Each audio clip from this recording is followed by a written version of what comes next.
Bellmetal a commencé à exporter dans le milieu des années 80. Au début, on a commencé surtout en Ontario, si je peux dire, c'est exporté. Puis dans les États de la Nouvelle-Angleterre, qui sont ni plus ni moins limitrophes au Canada. En 1995, en fait, on a acheté un terrain au Wisconsin, puis on a bâti un centre de distribution pour montrer aux agriculteurs américains qu'on était sérieux dans nos démarches, puis qu'on voulait s'établir, on voulait rester aux États-Unis pour bien les servir.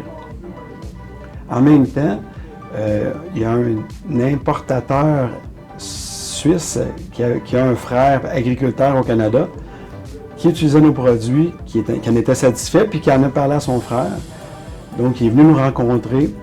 Il a commencé à importer nos produits dans son pays, en Suisse. Puis lui, il travaillait déjà avec un importateur finlandais, encore dans les équipements de ferme, évidemment, qui aussi a vu nos produits, ça l'a intéressé. Donc, il a commencé lui aussi à importer. Donc, ça, c'était nos deux premiers pas en Europe, je pourrais dire, dans les années 90. Ensuite, dans les débuts des années 2000, on a commencé à faire des missions commerciales en Europe, entre autres avec CQI.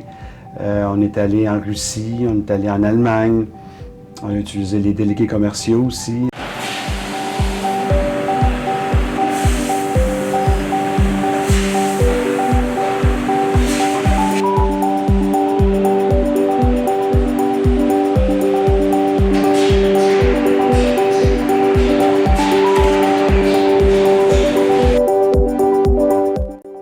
Un des gros défis est la langue. On doit pouvoir se comprendre. Évidemment, on pense que tout le monde parle anglais, mais ce n'est pas le cas.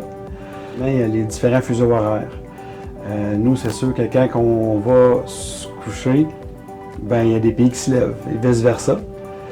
Donc, il faut pouvoir répondre assez rapidement, mais ça prend des fois un service. Nous, on a décidé, il y a quelques années, d'offrir un service 24 heures pour tout ce qui a rapport à l'automatisation. Donc, ça met en confiance les clients. D'autres défis, évidemment, les normes de certains pays, comme je prends par exemple les normes CE en Europe, qui sont différentes des normes nord-américaines.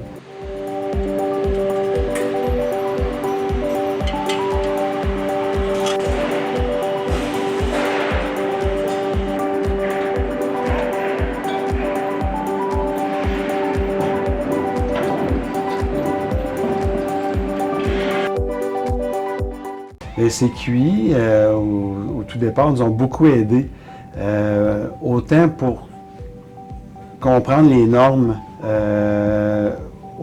les lois des pays locaux, comme les règlements, l'exportation. Ils nous ont aussi aidés à nous accompagner dans les foires commerciales. Les premières foires commerciales dans un autre pays, ça n'a pas été peurant. C'était rassurant d'avoir des experts qui embarquent avec nous et qui nous prennent un peu par la main, hein, pour commencer. CQI nous a aussi mis en contact avec les délégués commerciaux, avec les ambassades. Aussitôt que j'avais une question par rapport à un pays, un nouveau pays que je voulais exporter, bien, mon premier réflexe était d'appeler ma conseillère. Le grand réseau de contact de CQI a définitivement aidé à tisser des liens à l'international, sans aucun doute.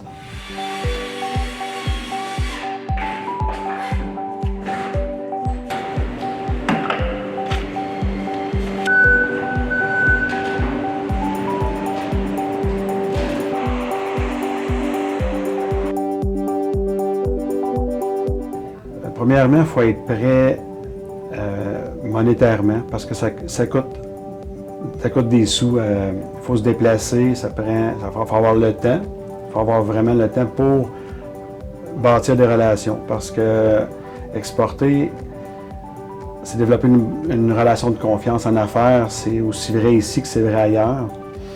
Donc, il faut prendre le temps de voyager. Il faut prendre le temps de communiquer avec les gens. Il faut prendre, donc ça prend des ressources financières, ça prend des ressources humaines aussi.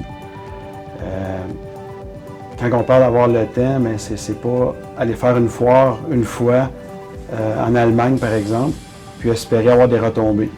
Après la foire, on a établi des contacts, mais il faut retourner quelques mois après. Il faut faire des suivis avec la personne.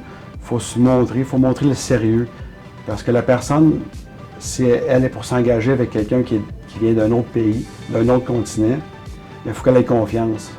C'est la même chose. Donc, nous, il faut développer cette confiance-là. Puis, on n'est pas obligé de l'apprendre à la dure. On n'est pas obligé de se planter quand on commence à exporter. On a des beaux outils disponibles à notre...